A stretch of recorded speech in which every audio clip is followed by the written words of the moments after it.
అందరికీ నమస్కారం. జనతా దర్బార్కి స్వాగతం.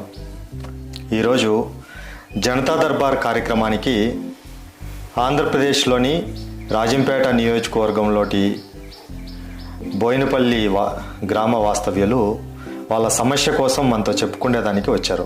నమస్తే శివ గారు. నమస్తే అన్న. అయితే మీకు చాలా ఏళ్ళగా ప్రభుత్వము వెనకల తిరుగుతూ అధికారులు వెనకల తిరుగుతూ చాలా ఇబ్బంది పడుతున్నామని అంటున్నారు. అవునన్నా. మీ సమస్య ఏంటి? అంటే ఇప్పుడు కూటమి ప్రభుత్వం వచ్చి 8 నెలలైంది. ఈ కూటమి ప్రభుత్వం వచ్చిన తర్వాత కూడా మీకు న్యాయం జరగట్లేదా? గతంలో ఎన్ని ఏళ్ళగా ఈ సమస్య మీద తిరుగుతున్నారు? నాయకుల తీరు ఎలా ఉంది? అధికారులు మీకు ఏం చెప్తున్నారో మీరు చెప్పచ్చు. మేము గత 7 సంవత్సరాల నుంచి ఈ విషయం పైన తిరుగుతున్నామన్నా. గత ప్రభుత్వంలో మాకు న్యాయం జరగలేదు. ఈ ప్రభుత్వంలో ఏదో న్యాయం జరుగుతుందని ఆశించి నేను కూడా నాతో పాటు కొంతమందిని దగ్గరుండి ఈ ప్రభుత్వాన్ని ఎన్నుకోవడం జరిగినది. ఎంతో ఆశతో ఎన్నుకున్నాము. గత 8 నెలల నుంచి కూడా నేను తిరుగుతున్నాను అదే ఆఫీసుల చుట్టూ. మాకు న్యాయం అయితే జరగలేదు. డబ్బున్న వారికే న్యాయం జరుగుతుంది కానీ మాకు పేదవారికి న్యాయం జరిగే తీరైతే కనపడట్లేదు. మేము తీసుకోపోయిన డాక్యుమెంట్లు కూడా ఒక ఐఏఎస్ అధికారి ఇష్యూ చేసినటువంటి కలెక్టర్ ప్రొసీడింగ్స్ని ఇవి ఫేక్ డాక్యుమెంట్స్ అనేసి ఒక ఐఏఎస్ అధికారే చెప్పడం జరిగింది. దీనిని ప్రూవ్ చేయమనేసి నేను అడిగాను. దానికి వారి దగ్గర సమాధానం ఎటువంటిది లేదు. అంతేకాకుండా మాది ఆక్రమించినటువంటి వ్యక్తికి ఒక్క వ్యక్తికి 3 పట్టాలు ఏ విధంగా ఇష్యూ చేశారు మీరు అని నేను అడిగాను. దానికి ఎటువంటి సమాధానం ఇవ్వక ఎండార్ఫ్మెంట్లో 3 కుమారులు ఉన్నారు, ఒక్కొక్కరికి ఒక్కొక్కటి అన్నట్లుగా చెప్తున్నారు. వారి దగ్గర నుంచి ఎటువంటి ట్రాన్స్పరెంట్ ఇన్ఫర్మేషన్ రావడం లేదు. ఇది అన్న నేను ఫేస్ చేసినటువంటి విషయం. అంటే నాయకుల దగ్గరికి ఎవరి దగ్గరికైనా వెళ్ళారా? నాయకుల దగ్గరికి కూడా వెళ్ళి కలవడం జరిగినది. నారా లోకేష్ అన్న గారిని కలిసాము, గొట్టిపాటి రవికుమార్ సార్ గారిని కలిసాము, ఎంపీ కాకినాడ జనసేన తంగెళ్ళ ఉదయ్ శ్రీనివాస్ సార్ గారిని కలిసాము. డాక్యుమెంట్లు చూపెట్టాము. వాళ్ళు డాక్యుమెంట్లు చూసి ఎంఆర్ఓ గారికి వెంటనే కాల్ చేయడం జరిగినది.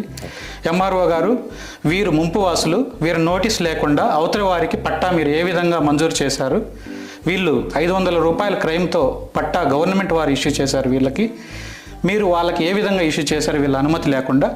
ఇది కొంచెం మీరు విచారణ చేసి వారికి న్యాయం చేయవలసిందిగా కోరుతున్నాము. వీళ్ళని ఇబ్బంది చేయొద్దు. వీళ్ళు మునగ ప్రాంత వాసులు, వీళ్ళకి ఇప్పించి అవతల వాళ్ళకి ఏమైనా ఆల్టర్నేట్ ఉంటే చూసి చేయండి అనేసి చెప్పడం జరిగింది. తర్వాత నేను ఎంఆర్ఓ గారిని కలిశాను. ఎంఆర్ఓ గారు 2 రోజులు టైం అడిగారు. ఈ లోపల ఎంఆర్ఓ గారు విఆర్ఓ గారు ఇద్దరు ట్రాన్స్ఫర్లు అయిపోయారు. మళ్ళీ సేమ్ కొత్త ఎంఆర్ఓ కొత్త విఆర్ఓ గారు వచ్చారు. మళ్ళీ ఫస్ట్ నుంచి నేను హిస్టరీ రిపీట్ చేసినట్లుగా అంతా ఎక్స్ప్లెయిన్ చేస్తూ వస్తున్నాను. కానీ వాళ్ళు ఎంఆర్ఓ గారు ఒకటి చెప్తున్నారు, సబ్ కలెక్టర్ గారు ఒకటి చెప్తున్నారు, విఆర్ఓ గారు ఒకటి చెప్తున్నారు.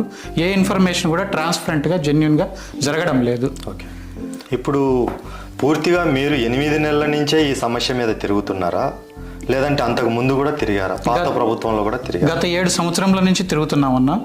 మీరే తిరుగుతున్నారా? మా నాన్నగారు తిరుగుతున్నారు. నేను 7 నెలల నుంచి గట్టిగా ప్రయత్నం చేస్తున్నాను. అందరినీ కలిశాను, మినిస్టర్ సార్ని కలిశాను. నా బాధను అర్జీల రూపంలో వాళ్ళకి ఎక్స్ప్లెయిన్ చేశాను, డాక్యుమెంట్లు చూపెట్టాను. వాళ్ళు దాన్ని చూసి ఎంఆర్ఓ గారికి కాల్ చేశారు, స్పందించారు. వాళ్ళ లెవెల్లో వాళ్ళు కరెక్ట్గా చేశారు. నాకు ఇదంతా కూడా ఎట్టకేలకి రెవెన్యూ డిపార్ట్మెంట్ దగ్గరికే వస్తుంది. ఎట్టకేలకి రెవెన్యూ డిపార్ట్మెంట్ అంటే జనతా దర్బార్కి వచ్చిన చాలామంది విన్నపాలు కూడా ఇలాగే ఉన్నాయి. ఏమవుతున్నాయంటే, అయ్యా మేము ఏళ్ళ తరబడి తిరుగుతున్నాము, ఇక్కడ మా మండలాల్లో కానీ మా నియోజకవర్గాలలో ఉండే ఎంఆర్ఓ ఆఫీసుల చుట్టూ తిరిగి పని కాలేదని చెప్పి పై అధికారుల దగ్గర పై ఆఫీసర్ల దగ్గరకో పోతే మళ్ళీ తిరిగి ఆ ఆఫీసుకు పంపించడం వల్ల ఎవరైతే ముడుపులు తీసుకోనో ఆ ఉన్న అధికార పార్టీకి పనిచేసో లేదా ఆ ఉన్న అధికార పార్టీ నాయకుడు మెప్పు కోసం పనిచేసే వాళ్ళ దగ్గరికి ఫైల్ రావడం వల్ల మాలాంటి సామాన్యుడికి మేలు జరగట్లేదు అని చాలామంది చెప్పారు. కరెక్ట్. అయితే చాలామంది ఈ విషయంలో ఇబ్బంది పడుతున్నారు. నేను ఒకటి అడుగుతున్నా, ఇప్పుడు మీరు 7 ఏళ్ల నుంచి తిరుగుతున్నారు, చాలా ఏళ్ళ క్రితం మీరు ముప్పు గ్రామస్తులు అయి ఉండి అప్పుడు మీ దగ్గర 500 రూపాయలు రుసుము తీసుకొని ఆ భూమి మీకు హ్యాండ్ ఓవర్ చేశారు, అంటే మీరే దానికి యజమాని.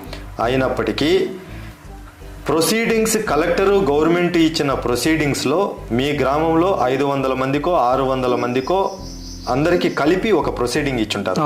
ఆ ప్రొసీడింగ్లో మీ పేరుందా? ఉంది, మా పేరుంది. ఆ ప్రొసీడింగ్లో మీ పేరు ఉండి మీకు 500 రూపాయల రుసుముతో డాక్యుమెంట్ ఇచ్చి ఉండి అయినప్పటికీ కూడా ఇప్పుడు ఉన్న అధికారులు దాన్ని ఫేక్ డాక్యుమెంట్ అని అంటున్నారంటే దీన్ని ఫేక్ డాక్యుమెంట్ అని ప్రూవ్ చేయండి, లేదా ఫేక్ అని చెప్పి ఏదైనా మాకు పత్రం ఇవ్వండి అని మీరు అడిగారా? అడిగామన్నా. ఏమన్నారు? మేము వేరే ఆఫీస్ నుంచి తెప్పించుకొని చూస్తాము, వెయిట్ చేయండి అని చెప్పారు. ఈలోగా వాళ్ళు బిల్డింగ్ కూడా కన్స్ట్రక్ట్ చేసేసుకొని స్లాబ్ వేసేసుకున్నారు. దానికి కూడా విఆర్ఓ గారు దగ్గరుండి, కొంతమంది వ్యక్తుల దగ్గరుండి వాళ్ళకి ప్రోత్సాహంగా ఎంటర్టైన్గా వాళ్ళకి కట్టించేదానికి ఏర్పాటు చేశారు. మేము దాంట్లోకి పోనీయకుండా మా పైనే పోలీసుల్ని వెనక్కి పంపించి 4-5 సార్లు మా ఇంటికి, మేము ఇంతవరకు పోలీసులకు ఆఫీసుల చుట్టూ తిరగలేదు, ఫస్ట్ టైము. అందరూ కూడా మమ్మల్ని ఒక విధంగా ఊర్లో చూసి అవమానంగా మాకు భావిస్తూ అట్లా అవమానానికి గురై ఎప్పుడు ఏం చేసుకుంటామనే పరిస్థితి కూడా మా కుటుంబంలో ఉందన్న. ఎవరు ఏం చేస్తారా అనేది కూడా మా కుటుంబంలో ఉందన్న. బేసికల్గా రాజంపేట నియోజకవర్గం మనుషులే మృదు స్వభావులు. అంటే ఎవరి మీదకి యుద్ధం ప్రకటించడం కానీ, రాజంపేట నాయకుల ప్రస్తావన ఎత్తుకున్నా, రాజంపేటలో అధికారుల ప్రస్తావన ఎందుకున్నా, ఇక్కడ ప్రజలు ఏంటంటే మనకెందుకు తలనొప్పి, వాళ్ళు అడిగింది ఇచ్చేసి పని చేయించుకొని సైలెంట్గా మన కొంపలకు మనం పోదాం అని అంటారు. కానీ ఈ ప్రయత్నంలో వాళ్ళు చేసే ఇది ఆ ముడుపులు చెల్లించి మేము ఇంటికి పోతామని ఆలోచించే దాని కింద ఎంతమంది పేదవారు, ఎంతమంది డబ్బు లేనివారు ఇబ్బంది పడతారో అది వాళ్ళు గ్రహించలేదు. అయితే నేను మిమ్మల్ని ఒక లాస్ట్ క్వశ్చన్ అడుగుతాను. ఇప్పుడు ఉన్న ప్రభుత్వము అధికారులు ఎవరైతే ఉన్నారో, పార్టీ అంటే కూటమి ప్రభుత్వము, దానికి సంబంధించిన నాయకుల తీరు ఎలా ఉంది? అంటే పేదవాళ్ళకి న్యాయం చేయాలి, లేదంటే పేదవాళ్ళకి ఏదన్నా చెయ్యాలి, ఈ గ్రామంలోకి పోయి ఎవరెవరు ఇబ్బంది పడుతున్నారో తెలుసుకోవాలి, వాళ్ళకి ఏమైనా మేలు చేయాలి అనే ఆలోచన విధంగా ఎవరైనా నాయకులు మీ దగ్గరికి వస్తున్నారా? రావట్లేదన్న.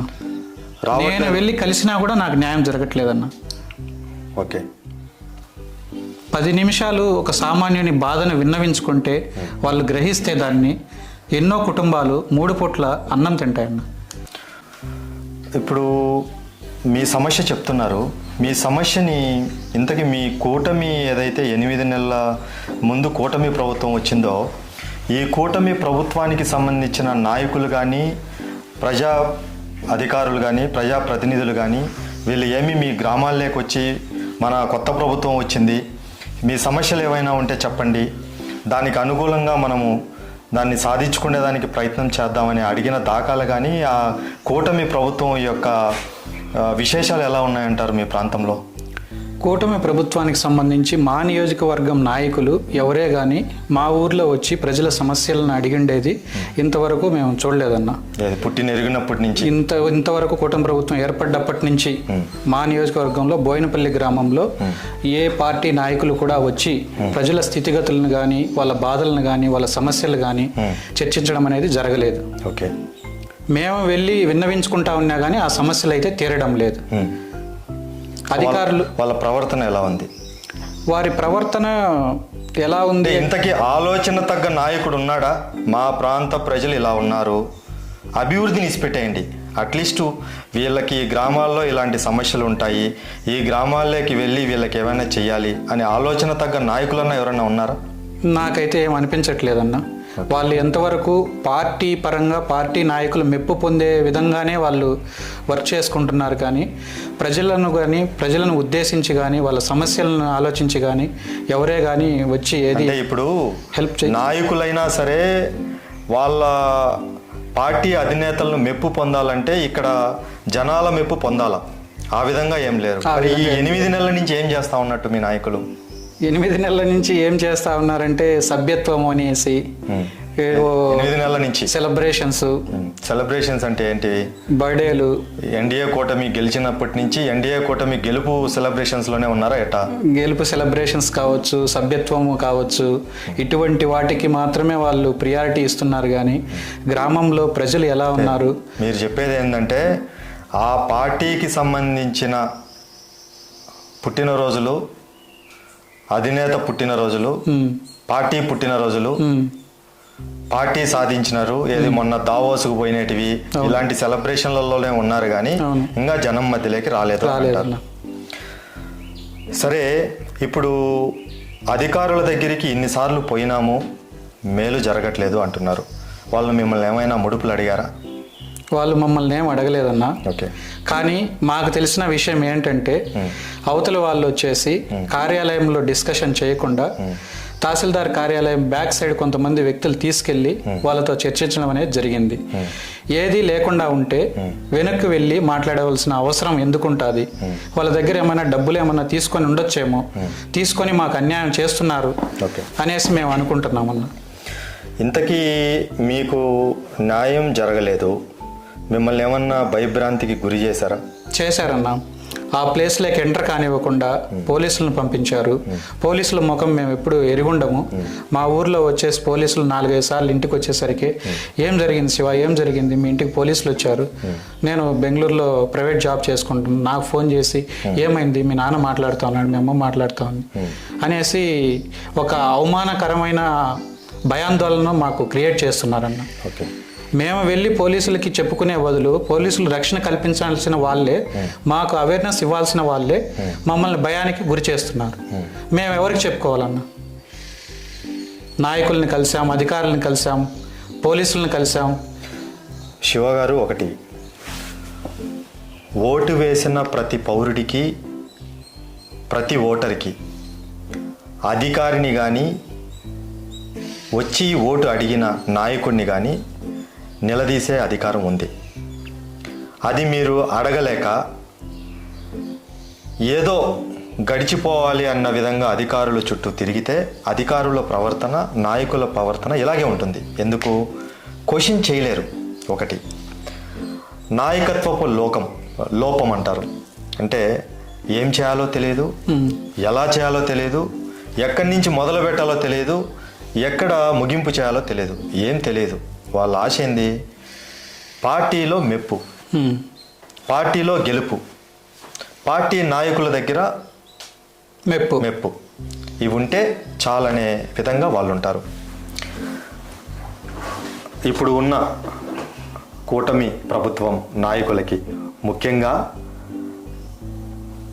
లోకేష్ అన్న, చంద్రబాబు నాయుడు గారికి, పవన్ కళ్యాణ్ గారికి, భారతీయ జనతా పార్టీ నాయకులకి మరియు ప్రతిపక్షంలో ఉన్న వైఎస్ఆర్సీపీ నాయకులకి, జగన్మోహన్ రెడ్డి గారికి మా విన్నపం ఏంటంటే, రాజంపేట నియోజకవర్గంలో రెవెన్యూ అధికారులు కానీ, పోలీస్ డిపార్ట్మెంట్ కానీ, ఆర్టీఓ డిపార్ట్మెంట్ కానీ, లేదా చాలా వరకు గ్రామ పంచాయతీలలో పనిచేసే సెక్రటరీలు కానీ, దానికి సంబంధించిన నిధుల విషయంలో కానీ, మా ప్రాంత అభివృద్ధి విషయంలో కానీ ఏ విధంగా ఉంది అంటే చెప్పుకోలేము. ముఖ్యంగా ఇలా 3 పూట్ల అన్నం తినలేని పేదవాడు చాలా దౌర్భాగ్యమైన పరిస్థితుల్లోకి వెళ్తున్నారు. నేను మీకు దండం పెట్టి చెప్పడం ఎందుకంటే, మీ పార్టీకి సంబంధించిన నాయకులకి, ప్రతినిధులకి మీ మెప్పు కాకుండా జనాల మెప్పు పొందండ్రా నాయనా, అప్పుడే మిమ్మల్ని గుర్తిస్తామని సింగిల్ కాల్ ఒక్కొక్కడికి కాల్ చేసి, మండలానికి చేస్తారో, పంచాయతీకి చేస్తారో, నియోజకవర్గం వారీగా చేస్తారో, మీ నాయకులకు చేసి అక్కడ మెప్పు పొందండి, మేము గుర్తించేది కాదు, సామాన్య ప్రజల్ని అడిగి ఎవరు మేలు చేస్తారు అని చెప్పి అడిగి మిమ్మల్ని గుర్తించి ఉన్నత స్థాయి ఇస్తామని చెప్పి వాళ్ళకి చెప్తారని దండం పెడుతున్నాం. గోటి ఇలాంటి వాళ్ళు చాలామంది ఇబ్బంది పడుతున్నారు. మేము సీఎం దగ్గరికి పో, మినిస్టర్ దగ్గరికి పో, కలెక్టర్ దగ్గరికి పో, ఆర్టీఓ దగ్గరికి పో, మీరు ఫైల్ ఎత్తుకొని మేము పరిగెత్తుకుంటా ఓయ్ బాబోయ్ ఆయన అపాయింట్మెంట్ దొరికిందిరా నాయనంగా మాకు పండగ అని చెప్పి మీ దగ్గరికి రావడం ఏమి? ఎవడైతే డబ్బులు తీసుకొని జోలో పెట్టుకొని ఇంట్లో పండగ చేసేవాడి దగ్గరికి ఫైలు మీరు పంపించడం ఏమి?